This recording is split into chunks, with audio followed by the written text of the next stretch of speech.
तो युद्ध दो पारंपरिक दुश्मनों के बीच में है, जो है यहूदी मुसलमान।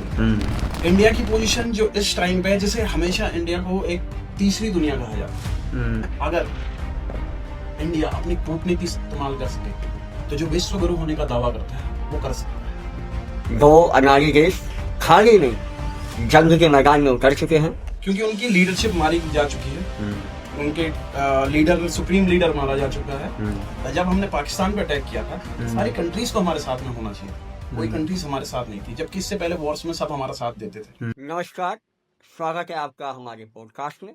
मध्य एशिया इस वक्त युद्ध की आग में सुलग रहा है।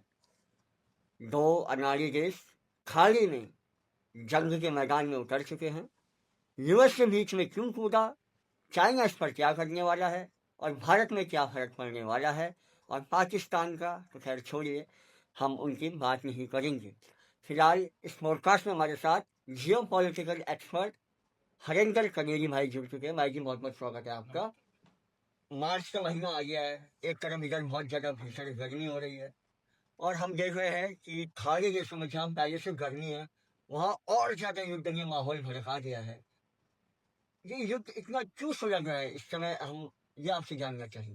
अगर प्रत्यक्ष तौर पे देखा जाए तो युद्ध दो पारंपरिक दुश्मनों के बीच में है, जो है यहूदी और मुसलमान। ईरान रिप्रेजेंट करता है एक बाहुबली मिडिल ईस्ट की एक कंट्री। और प्रत्यक्ष तौर पे देखा जाए तो युद्ध दो पारंपरिक दुश्मनों के बीच में है, जो है ये मध्य एशिया का ये जो इजराइल और मोमडन कंट्रीज के बीच का युद्ध है, या इनकी जो तकरार है, ये सदियों पुरानी है।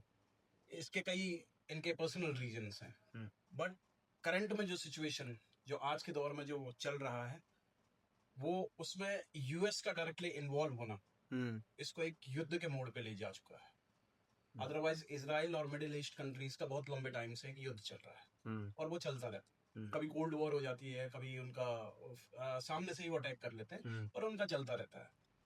अभी जो युद्ध है, इसको जैसे यूएसए ने दो चार मुद्दे दिए हैं, वो स्टैंड पे क्लियर है नहीं, लेकिन अलग अलग मुद्दों में। कभी वो इजराइल पे अटैक हो गया था, कर देता ईरान, इसलिए उन्होंने अटैक किया।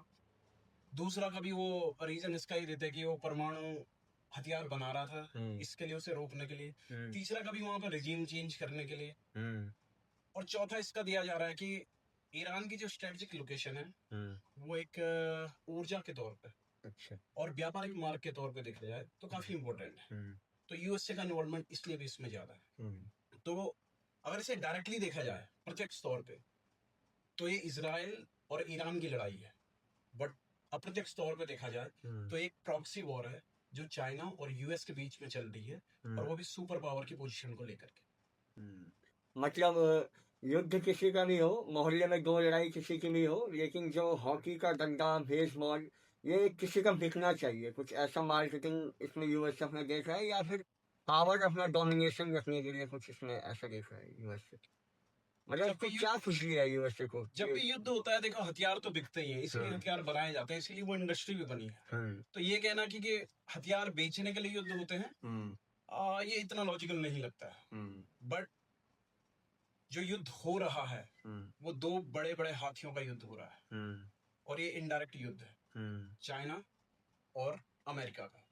अच्छा, इसको, इस युद्ध को, कि ये प्रॉक्सी वॉर कैसे है, इसको समझने के लिए सबसे पहले आपको ईरान की एक लोकेशन को समझना पड़ेगा।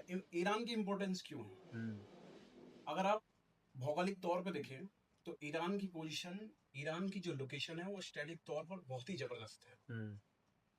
ईरान मध्य एशिया का एक बहुत ही इंपॉर्टेंट पार्ट है, और ये यूरोप, एशिया और अफ्रीका कॉन्टिनेंट को कनेक्ट करने वाला एक पॉइंट है।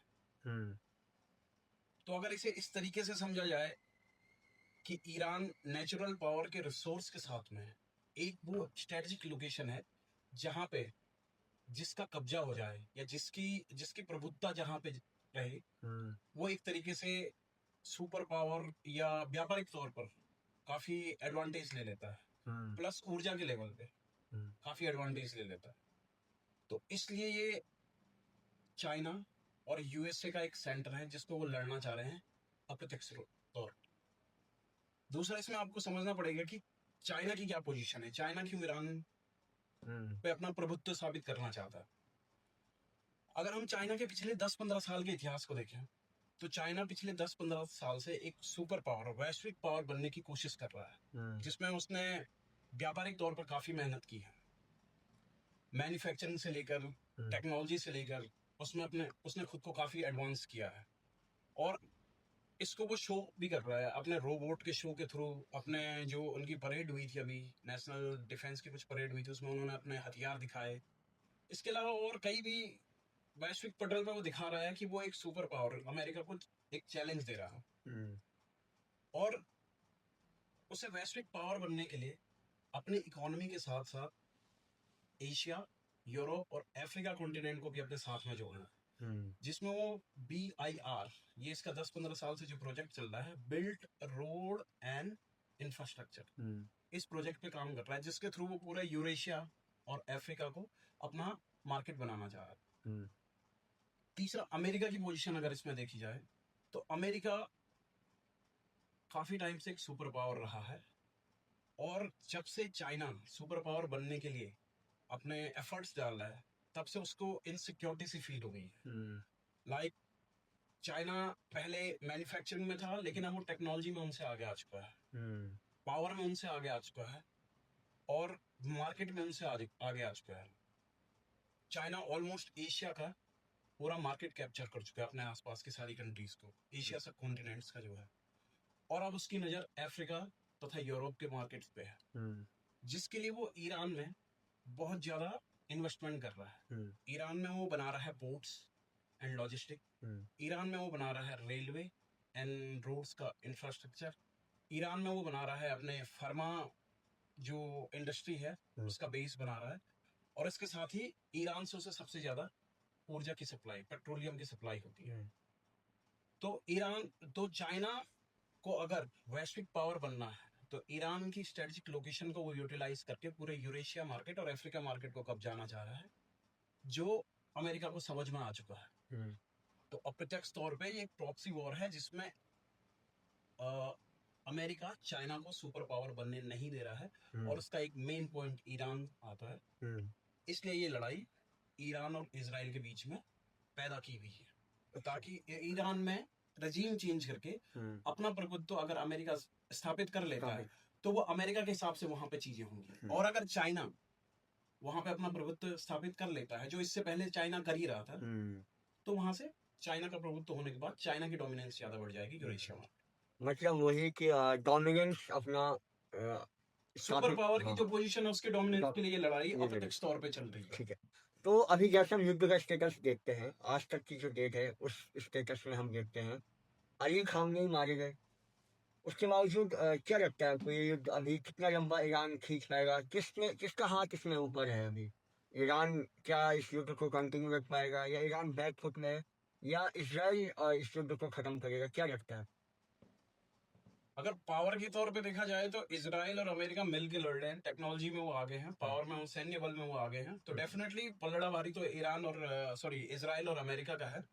बट ईरान जिस तरीके से लड़ रहा है और जिस तरीके से वो अपनी सबसे ज्यादा जो उसकी यूएसपी है, लाइक उसके पास मिसाइल्स पे उसने पिछले 10-15 साल में बहुत काम किया है, उसको यूज कर रहा है, और जिस तरीके से वो अटैक कर रहा है, क्योंकि उनकी लीडरशिप मारी जा चुकी है, उनके लीडर, सुप्रीम लीडर मारा जा चुका है, उनके जो हाई लेवल के जो सैन्य अधिकारी हैं वो सारे लीडरशिप मारी जा चुकी है। अब उनके 31 कमांडेंट हैं जिनके पास में पावर आ चुकी है पूरी, उनकी अपनी स्ट्रेटजी है जो उन्हें पहले से बताई गई थी, अब उनको कोई कंट्रोल करने वाला नहीं है। तो ईरान इसलिए अटैक किए जा रहा है, और शायद ईरान जिस तरीके से ईरान के स्टेटमेंट्स मीडिया में आ रहे हैं, वो शायद इसे अपनी आत्मसम्मान या सेल्फ रिस्पेक्ट की लड़ाई ले चुके हैं, और वो इस पे जो कहते हैं लास्ट टाइम तक लड़ेंगे। मे बी वो हारे, मे बी क्या वो हारेंगे ही हारेंगे, क्योंकि वो पावर में कम है, बट वो शो करेंगे वर्ल्ड को कि वो किसी दूसरी कंट्रीज का अपने ऊपर जो है कि अधिकार नहीं चलेंगे और डोमिनेशन नहीं चलने देंगे, और खासकर यूएसए का डोमिनेशन, क्योंकि अली खामनेई की एक बहुत पुरानी उनके जो स्टेटमेंट है उसमें उन्होंने कहा है कि नहीं, अमेरिका हमारा सबसे बड़ा दुश्मन है।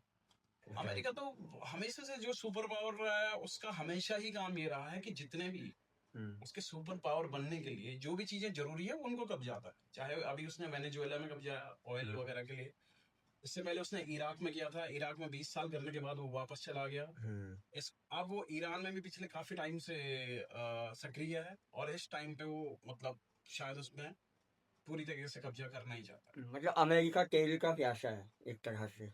सुपर पावर का प्यासा हाँ है। हाँ, मतलब पैसा है पोजीशन को नहीं और- खोना चाहे, वो सिक्योरिटी है। जो भी सुपर पावर पे रहेगा वो अपनी पोजीशन नहीं खोना चाहेगा, और उसके लिए अगर वो सुपर पावर है तो जितना उससे बन सकेगा उतने वो यूज करेगा अपने हक के लिए। मतलब क्या लगता है आपको ईरान कितना पोटेंशियल ईरान पे इस युद्ध को खींचने का, कितने दिन तक चलेगा ये युद्ध अपने हिसाब से? ईरान के पास जो डेटा उसने दिया है 3200 के करीब मिसाइल्स हैं, बैलिस्टिक मिसाइल्स, लॉन्ग रेंज की जो मिसाइल्स हैं। तो अगर वो पर डे 100-200 भी निकालता है तो महीना 1.5 महीना इसे आराम से खींच सकता है, और उसके बाद जमीनी तौर पे लड़ाई होगी। उसके बाद यूएसए और इजराइल के ट्रूप्स जब तेहरान में उतरेंगे, ईरान में उतरेंगे, तो वो काफी लंबी वॉर चल सकती है, और वो शायद गोरिल्ला वॉर जैसे बगदाद और इराक में चली थी, शायद यही लंबी खींचेगी। अच्छा, अ, बहुत सारी जो मेन स्ट्रीम मीडिया है हमारी, वो इसे तृतीय विश्व युद्ध घोषित करने में लगी हुई है। क्या लगता है आपको, तृतीय विश्व युद्ध की एक ये हल्की गुंजाइश यहाँ पर पैदा हो रही है? चांसेस तो पूरे बनते हैं तृतीय विश्व युद्ध के, क्योंकि जैसे मैंने आपको बताया कि ये सुपर पावर की लड़ाई है, अप्रत्यक्ष तौर पे एक प्रॉक्सी वॉर है। तो चाइना कभी भी नहीं चाहेगा कि वो ईरान को लूज करे। लूज करना कैसा, कि अगर इस वॉर में ईरान पर अमेरिका जीत जाता है और अमेरिका वहां के रिजीम चेंज करता है, तो अमेरिका के रिजीम जो चेंज होगी उसके अकॉर्डिंग फिर ईरान चलेगा। तो वहां पे किसी अदर कंट्रीज के जो भी डेवलपमेंट प्रोजेक्ट चल रहे हैं, जैसे चाइना के प्रोजेक्ट चल रहे हैं, तो उनको कंट्रोल कर सकता है, जिससे चाइना की इससे पावर चली जाए। तो चाइना कभी नहीं चाहेगा कि ये वॉर अमेरिका जीते और अमेरिका का प्रभुत्व ईरान में हो सके। तो प्रभुत्व की लड़ाई में तो तीसरे वर्ल्ड वॉर की तरफ दुनिया को झोंका जाया जा सकता है अगर इस तरह से ही नहीं, चलता लेकिन है। मैं जिस तरीके से अगर आप चाइना को देखें जिस तरीके से वो काम कर रहा है, तो चाइना जैसे कंट्री जैसे काफी टाइम मतलब जो काफी टाइम से लगा एक सुपर पावर बनने की, और उस पोजीशन में आ रहा है, तो मुझे नहीं लगता कि इस टाइम पे चाइना इन्वॉल्व होना चाहेगा वॉर में। इसलिए वो डायरेक्ट नहीं होगा, बट इनडायरेक्टली वो जितना सपोर्ट हो सकता है, जितने अपने एडवांस टेक्नोलॉजीज हो सकता है, जितने फंड्स हो सकता है, वो डेफिनेटली वो ईरान को प्रोवाइड कराएगा। रशिया और चाइना मिलकर इसे करवाएंगे। अच्छा, हम एक तरह से देख रहे हैं कि इसराइल भी हमारा दोस्त रहा है बहुत समय, चाहे वो 71 का युद्ध हो, 65 का युद्ध हो, हमेशा इन्होंने अपनी टेक्नोलॉजी से हमें समर्थन किया है। ईरान ने हमें हमेशा पॉलिटिकली जो अपने स्टैंड है उसमें हमें समर्थन किया है जियो पॉलिटिकली। भारत की किसका स्टैंड लेना चाहिए सर, एक ऑफिशियल अगर भारत, क्योंकि ईरान को भारत एक तरह से ऑफिशियली सपोर्ट करता है, लेकिन इस समय भारत की क्या स्थिति होनी चाहिए? जब जियो पॉलिटिक्स की बात आती है तो दोस्ती भी देखी जाती है, दुश्मनी भी देखी जाती है, और उसके साथ जो सबसे इम्पोर्टेंट पहलू जो देखने वाला होता है वो होता है कि आपकी कंट्री स्टैंड लेकर क्या कमा लेगी इससे, इंडिया को क्या मिल जाएगा स्टैंड लेकर के। अगर इंडिया अमेरिका और इजराइल का स्टैंड लेता है डायरेक्टली, तो अपने पुराने दोस्त ईरान को खो देगा, साथ में चाइना रशिया जो ईरान का फेवर कर रहे हैं, ऑस्ट्रेलिया, उन कंट्रीज से भी अपना विश्वास खो लेगा। अगर वो ईरान को फेवर करता है तो इसराइल और अमेरिका उसके अलायंसेस रहे हैं, और साथ में दोस्त भी रहे हैं, तो उन्हें भी नाराज नहीं कर सकता। तो इंडिया की पोजीशन जो इस टाइम पे है, जैसे हमेशा इंडिया को एक तीसरी दुनिया कहा जाता है, तो ये एक परफेक्ट टाइम है जिसमें अगर इंडिया अपनी कूटनीति इस्तेमाल कर सके, तो जो विश्व गुरु होने का दावा करता है वो कर सकता है। वो इस तरीके से कि जितना इंपॉर्टेंट चाइना के लिए ईरान है, उतना ही इंपॉर्टेंट इंडिया के लिए भी है, अगर इंडिया डेवलप करना चाहता है। क्योंकि जो लोकेशन चाइना को फायदा दे रही है ईरान की, वही इंडिया को भी दे सकती है। इंडिया ने भी वहां पर 4 बार जो एयरपोर्ट जो पोर्ट बनाया था, वो इसीलिए उसमें इन्वेस्टमेंट की थी कि वो भी अपना मार्केट यूरोप एंड एशिया का अपना सामान ईरान के थ्रू पहुंचा सके।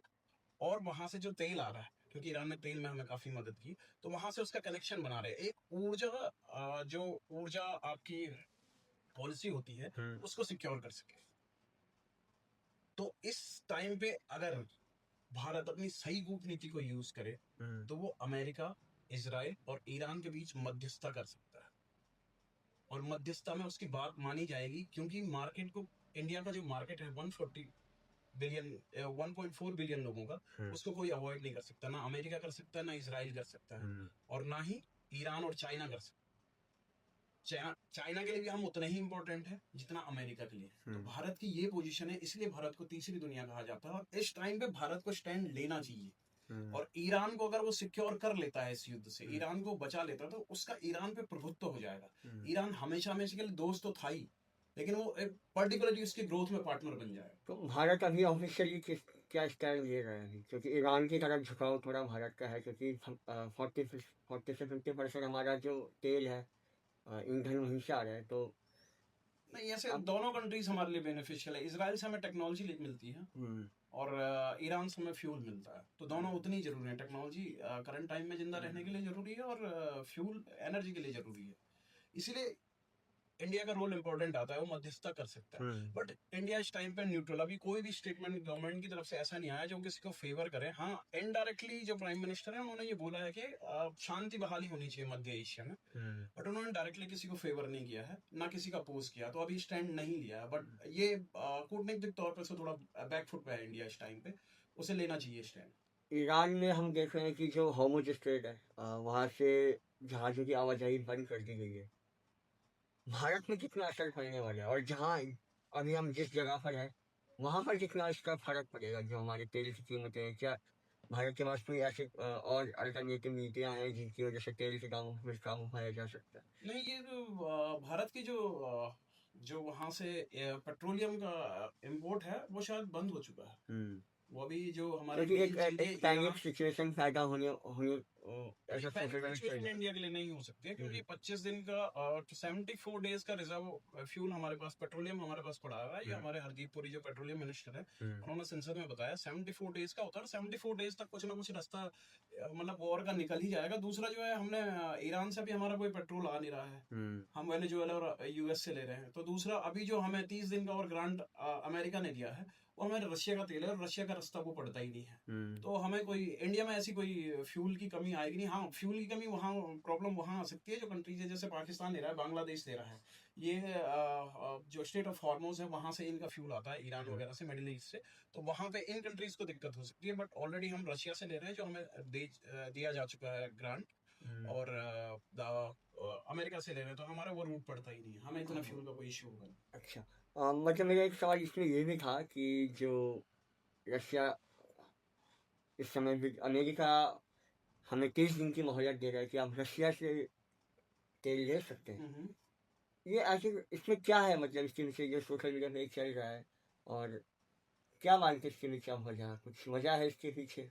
ये जो स्टेटमेंट है कि अमेरिका ने हमें 30 दिन का ग्रांट दिया है, ये हमारी एक सॉवरेन जो कंट्रीज होती है, संप्रभु जो कंट्रीज होती है, जो अपने खुद के फैसले लेती है, उस पर एक बहुत बड़ा आघात है। इसको इंडियन फॉरेन जो मिनिस्ट्री है उसको इसका रिबटल करना चाहिए। मुझे ऐसा लगता है कि ये ग्रांट नहीं है, हम अपनी मर्जी से ले सकते हैं। क्या हो जाएगा अगर हमने नहीं लिया उनके कहने से? हमने 30 दिन के बाद और ले लिया उनसे अपनी मर्जी से ले लिया। रशिया से लेना तो हमें हमारी हमेशा ही हमारे लिए प्रॉफिटेबल है। रशिया से तो हम अमेरिका के कहने पे बंद कर रहे हैं, वरना रशिया से बेटर कोई ऑप्शन है नहीं हमारे पास में।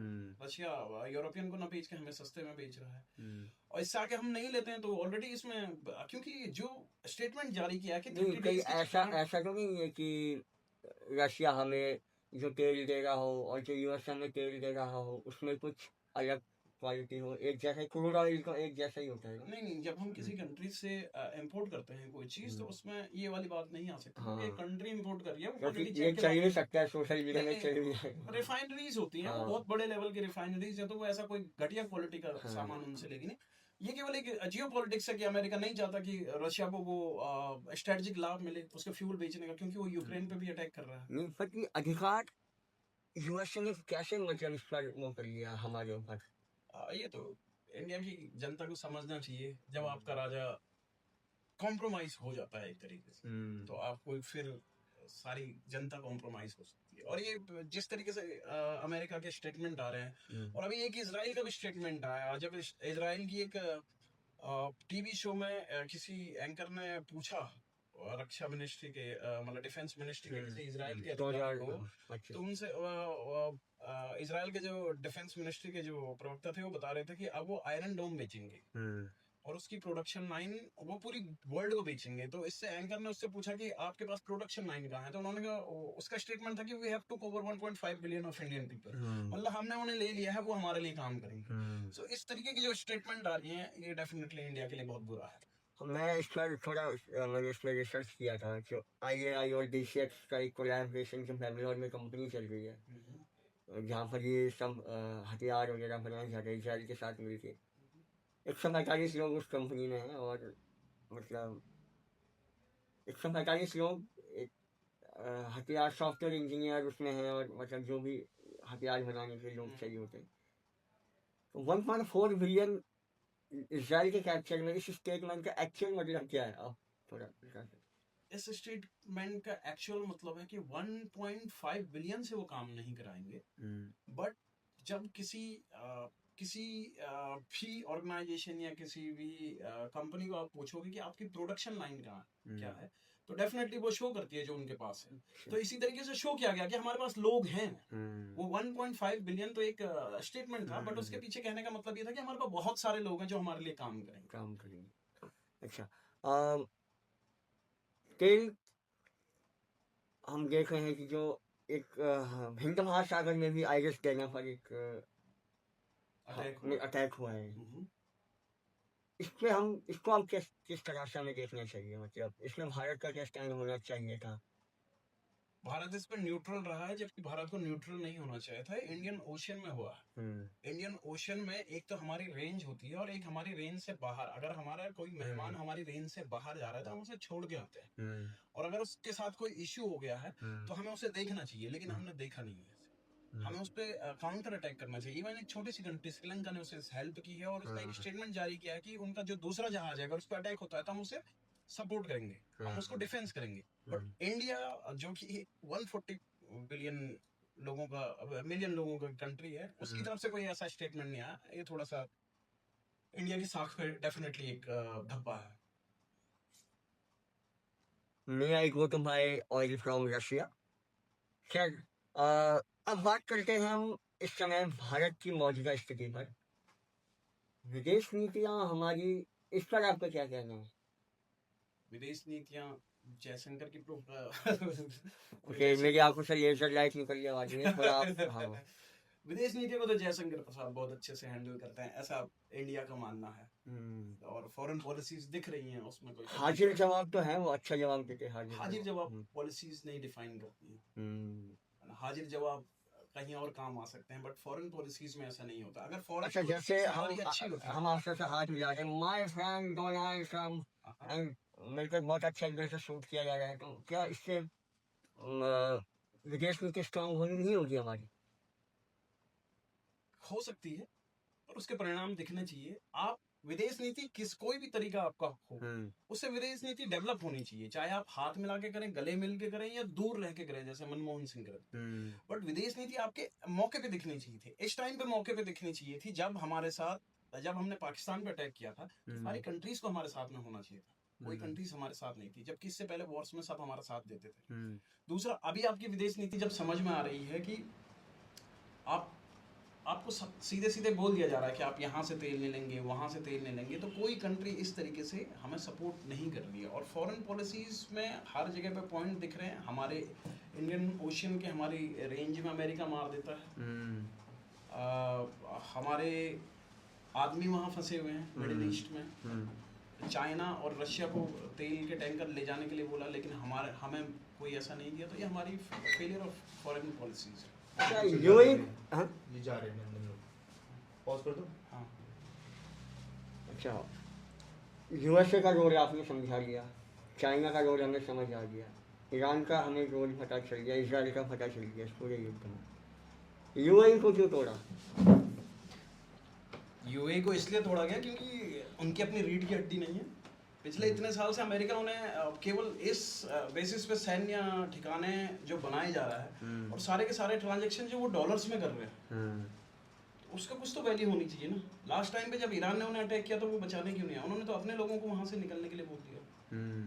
तो किस तरीके से सपोर्ट करके, अगर कल को बुरी मुसीबत आती है तो किस तरीके से कोई अदर कंट्रीज उन्हें करेगी सपोर्ट? वो केवल एक तरीके से बिजनेस बढ़ाने पे लगे हुए हैं। और उन्होंने सिक्योरिटी पूरी की पूरी तरीके से अमेरिका को दे दी, और अमेरिका इस तरीके से लाचार हो जाए तो फिर उनकी रक्षा मतलब कौन एकदम करेगा? ऑयल रिफाइनरी में आके प्लास्टिक का 10 वाला ड्रोन फोड़ हाँ। दिया, मतलब सस्ता वाला हाँ ड्रोन। बिल्कुल, मतलब ये ऐसा लग रहा है जैसे अमेरिका ने यूएई और अदर कंट्रीज को, कुवैत वगैरह, इनको यूएई, कतर, इनको यूज किया और उसके बाद लास्ट टाइम पे छोड़ दिया है सिक्योरिटी के नाम पे तो।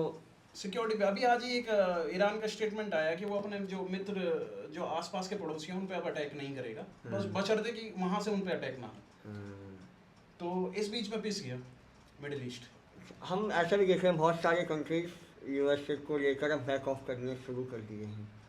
स्पेन का भी इसमें आया कि स्पेन अब उनको अपना जो अपना एयरबेस एयरबेस है वो डिनाई कर दिया उन्होंने। डिनाई कर दिया उसने। ऐसा क्यों हो रहा है ये, मतलब कई यूएसए की उल्टी गिनती शुरू तो नहीं हो गई है? यूएसए की उल्टी गिनती तो लगभग शुरू तभी हो चुकी थी जब चाइना अपने को सुपर पावर बनाने के लिए काम कर रहा है। तो यूएसए को पता है कि ये एक प्रॉक्सी वॉर है जिसमें वो डायरेक्टली इन्वॉल्व नहीं हो सकता, तो उसे कुछ ना कुछ रीजन देना पड़ेगा। जो उसने अपनी जो पार्लियामेंट है उसमें कई बार अपने स्टैंड को चेंज किया है। कभी उसने ये कहा कि इजराइल पे अटैक कर लेते तो इससे पहले हमने ईरान पे अटैक कर लिया। कभी उसका स्टेटमेंट रहा कि वो न्यूक्लियर पावर बनना चाहता है, कभी वो वहाँ रजीम चेंज करना चाहते हैं। लेकिन बेसिकली देखा जाए तो अप्रत्यक्ष तौर पर वो चाइना को रोकना चाहता है, चाइना को मिडिल ईस्ट और यूरोप, एशिया, यूरेशिया में घुसने नहीं देना चाहता है। खुल के नहीं बताना चाह रहे खुद कि के वो बता भी नहीं सकता है कि क्योंकि डिमोनेटाइजेशन क्यों किया था, बस वही वाली कहानी है। हाँ एग्जैक्टली उसके फायदे चेंज बताते रहे हैं, लेकिन हुआ क्यों है ये खुल के नहीं बता सकता है। अच्छा क्योंकि अगर खुल के बताएगा तो उधर से चाइना को भी पता चल जाएगा। अच्छा, सपोज यूएसए के बुरे दिन शुरू हो जाते हैं, यानी कि उनके अच्छे दिन आने वाले हैं, और यूएसए अपनी सुपर पावर की जो उसकी पोजीशन है उससे लूज कर जाता है, चाइना टॉप में आ जाता है, सपोज भारत के लिए कितना घातक हो गए? सच बताऊं ये बुरा लगेगा कई लोगों को, लेकिन भारत कहीं स्टैंड ही नहीं करता है चाइना और यूएस के सामने पे। इस टाइम पे चाइना और यूएस के सामने पे भारत स्टैंड ही नहीं करता है। ये कार्ड देंगे कोई बात नहीं, हो जाएगा। वो इसलिए क्योंकि नहीं, पर अब सच है तो काटना पड़ेगा, है ना? इसीलिए मैंने बोला बुरा लगेगा तो इसे काट। नहीं, ठीक है, अनफिल्टर है, अनस्क्रिप्टेड है। बट हाँ ये एक्सेप्ट करने वाली बात है, इसमें बुरा नहीं है। जब आपकी कमियां पता चलती हैं तभी जाके आप निकल सकते हैं आगे। आप इंडिया का स्टैंड देख लीजिए, आप इकोनॉमी में देख लीजिए, 4 ट्रिलियन की हमारी इकोनॉमी, 20 ट्रिलियन की आपकी यूएसए की, एंड अराउंड 28 to 30 40 लगभग कितने यूएसए की। तो हम दोनों के सामने स्टैंड भी नहीं करते। हाँ कभी हमें कहा जाता था हम तीसरा दुनिया है, तीसरी पावर है, क्योंकि हमारे पास जो सबसे ज़्यादा ज़रूरी होता है, जिसका चाइना ने बहुत अच्छे से यूज़ किया है, वो है ह्यूमन रिसोर्स। चाइना ने अपने ह्यूमन रिसोर्स को 1.4 जो बिलियन उनकी पॉपुलेशन है उसको बहुत अच्छे से यूज़ किया। इंडिया वो यूज़ नहीं कर पा रहा, इसलिए सुपर पावर बनने में हमें बहुत टाइम लगेगा। टेक्नोलॉजी आईटी फील्ड में हम काफ़ी पीछे हैं, तो हमें टाइम लगेगा। तो हम कहीं भी कंपेयर नहीं कर सकते इन दोनों में। बात देखी जाए कि इस युद्ध के क्या क्या परिणाम हो सकते हैं। इस युद्ध का जो पहला परिणाम है, जिस तरीके से चाइना अपना बैक डोर पे ईरान को अपनी टेक्नोलॉजी और फंड्स प्रोवाइड करा रहा है, तो उस हिसाब से नहीं लगता कि वो ईरान को हारने देगा। और दूसरा, जिस तरीके से जो कंट्रीज है जैसे ब्रिटेन, जर्मनी, ये डिफेंसिव तौर पे यूएसए का साथ दे रहे हैं, बट ये अटैकिंग पोजीशन पे नहीं दे रहे हैं। इनका कहना है कि अगर हम पे अटैक हुआ तो हम अटैक करेंगे। तो इस तरीके से देखा जाए तो अमेरिका जो है उसके अपनी जो नेटो की जो कंट्रीज हैं उनसे भी धीरे धीरे उसका साथ छूटता जा रहा है। इवन उसकी अपनी जो जो कंट्री है वहाँ पे भी उसके खिलाफ काफ़ी चीज़ें ये निकल के आ चुकी है कि यार इजराइल के लिए हमारे लोग क्यों मरे, हमारा इतना पैसा क्यों खर्च हो। 830 मिलियंस के करीब वो पर डे खर्च कर रहा है, और उसके अभी तक 6 के करीब जो उन्होंने ऑफिशियल रिकॉर्ड दिया है, इतने उनके लोग मर चुके हैं कि जो सोल्जर्स हैं वो मर चुके हैं। तो अमेरिकन लोग भड़के हुए हैं कि इसका रीज़न क्या था। अमेरिका में ऐसा नहीं होता कि और चलो युद्ध लड़ने, वहाँ के लोग ऐसे युद्ध के विरोध में होते हैं। अभी ऐसा आर्मी तो हमेशा यही होती है, आर्मी तो किसी भी कंट्रीज की बस सिटीजन सिटीजन कर रहे हैं, वहाँ पे प्रोटेस्ट चल रहे हैं। भारत में होते तो अभी तक हंटर मच जाते हैं उनके। नहीं, भारत और यूएसए का इस टाइम पे पॉलिटिकल सेम रीजन है। दोनों जगह राइट विंग की गवर्नमेंट है, दोनों जगह जो गवर्नमेंट अभी रूल कर रही है वो अपने तरीके से चल रही है। तो डेमोक्रेसी को एक तरीके से वहाँ पे भी विरोध चल रहे हैं, इंडिया में भी विरोध चल रहे हैं। इंडिया में भी खेमनाई की उसमें काफ़ी लोगों ने वो किया था, प्रोटेस्ट किया था। अच्छा, ये कितना सही मानते हैं आप जो भारत में खेमनाई कि उसमें प्रोटेस्ट हो रहे हैं या इस तरह से गाड़ी जा रही है? एक स्टीरियोटाइप है कि अगर वो बाहर का लीडर है तो यहाँ उसकी पॉपुलैरिटी नहीं होनी चाहिए। आप इसको कंपेयर कर सकते हैं इसी तरीके से कि जैसे दलाई लामा जो हैं वो तिब्बत के हैं, लेकिन वो धर्मगुरु सारे ही कंट्रीज के किस चीज़ के हैं, बौद्ध के हैं, और लोग उन्हें मानते हैं। सेम चीज़ है, पोप हैं जो वेटिकन सिटी में है, लेकिन all over the world Christians जो हैं उनको मानते हैं। इंडिया हिंदू जो हैं वो केवल इंडिया में ही है, और ऑल ओवर वर्ल्ड में जो भी हिंदू होंगे वो हिंदू गुरु को मानते होंगे। तो सेम चीज़ है जो सिया के जो वो एक लीडर खेमनी जो है वो एक लीडर रहे, और पूरे जो रिलीजियस लीडर और मिलिट्री लीडर, वो सैन्य अधिकारी थे या ही वाज रिलीजियस लीडर। जो उनके राष्ट्रपति प्रधानमंत्री ये एक उनका अलग से चल ही रहा है, बट ये इनके मतलब समहाउ एसोसिएटेड है क्या जो भारत में एक शिया के मानने वालों के तो वो धर्मगुरु हैं। अब वो पैगंबर साहब थे, वो कहीं भी थे पर मानता पूरा दुनिया थी। इसी तरीके से आपके खेमनाई हैं, वो अपने आप में रहे हैं। क्योंकि हम मेन स्ट्रीम मीडिया में देख रहे थे कि एकदम से जोर जोर से बताया कि आतंकी खेमनाई मारा गया या ईरान के आतंकी वहाँ घुस गए। नहीं, अगर वो इस युद्ध को एकदम ईरान शायद मेरे को लगता है कि क्या टेररिस्ट घोषित किया गया है क्या? अगर ईरान टेररिस्ट घोषित किया जाता तो आज से 6 महीने पहले हमारे प्रधानमंत्री वहाँ पे जाके उनसे पुरानी दोस्ती का वही कह रहा हूँ। मेन स्ट्रीम मीडिया इस तरह से दिखा रही है कि भाई आतंकी मारा गया। मेन स्ट्रीम मीडिया टीआरपी का गेम चल रहा है, उसमें कह सकते हैं। अगर इसको न्यूट्रल तौर पे देखा जाए तो किसी धर्म समुदाय का एक उनका लीडर मरा है, धर्मगुरु मरा है, तो उसका विलाप होना तो नेचुरली बनता है। अगर शायद इंडिया में भी कोई धर्मगुरु मरता और ऑस्ट्रेलिया में कोई हिंदू रहते तो डेफिनेटली वो विलाप करते उस चीज़ का। तो ये तो जायज़। और ये एक तरह से त्रिकोणीय सीरीज ही बन चुकी है यहूदी, ईसाई और मुस्लिम के बीच में। और एथिस्ट लोग यानी चाइना जो हल्का बौद्ध धर्म को चाइना में 90% एथिस्ट, चारों का एक द्वंद्व है। हिंदू धर्म अपना यहाँ पर आराम से है, कोई दिक्कत नहीं है, लेकिन हम इसको धर्म का एंगल भी दे सकते हैं। और देना मतलब धर्म का एंगल और एक मिलिट्री ये वॉर है। नहीं, अगर आप इसे कहेंगे कि सब जगह वॉर चल रहा है और इंडिया शांत है, तो आपको इंडिया की सबसे पहले इंडिया की स्ट्रेटजी और इंडिया के इतिहास को समझना पड़ेगा। हम 140 लोगों का देश है, हम एक बहुत बड़ा मार्केट है, बहुत बड़ा मार्केट है चाइना के बाद। अगर चाइना को समझेंगे आप, तो चाइना जितना प्रोड्यूस करता है अपनी कंट्री में खर्च करता है, उसके बाद बाहर बेचता है। तो उनकी जो पॉपुलेशन है वो उनका कंजप्शन है। उसके अलावा दूसरा अगर कोई मार्केट है तो हम 4 यूएसए के बराबर हम अकेले हैं। तो हम बहुत बड़ा मार्केट है। तो इंडिया में इस टाइम पे कोई भी इंडिया को नाराज नहीं करना चाहेगा, बट कब्जाना जरूर चाहेगा। नाराज नहीं करना चाहेगा। अगर एक मतलब कुछ ना कुछ उसके प्राइम मिनिस्टर को या फिर कुछ ना कुछ ऐसी पॉलिसीज बना करके उसको अपने कंट्रोल में रखना चाहेगा, क्योंकि ये बहुत बड़ा मार्केट है। यहाँ गूगल, एप्पल सब बिकता है। टेस्ला भी यहाँ आने की कोशिश कर रहा है, क्योंकि यहाँ पे है मार्केट है, लोगों के पास पैसा है। टेस्ला से मुझे याद है, मतलब टेस्ला हमारे देश में आपको लगता है कि अगर टेस्ला आएगा तो उसकी सड़कें भी फिर वैसे ही थी? नहीं, टेस्ला फिर ऑल्टो की तरह नहीं आएगी ना, मारुति की तरह नहीं आएगी। टेस्ला मर्सिडीज की तरह आएगी। अच्छा, जैसे हमारे देहरादून का बड़ियों पर फ्लाईओवर है, टेस्ला चल जाएगी इसमें?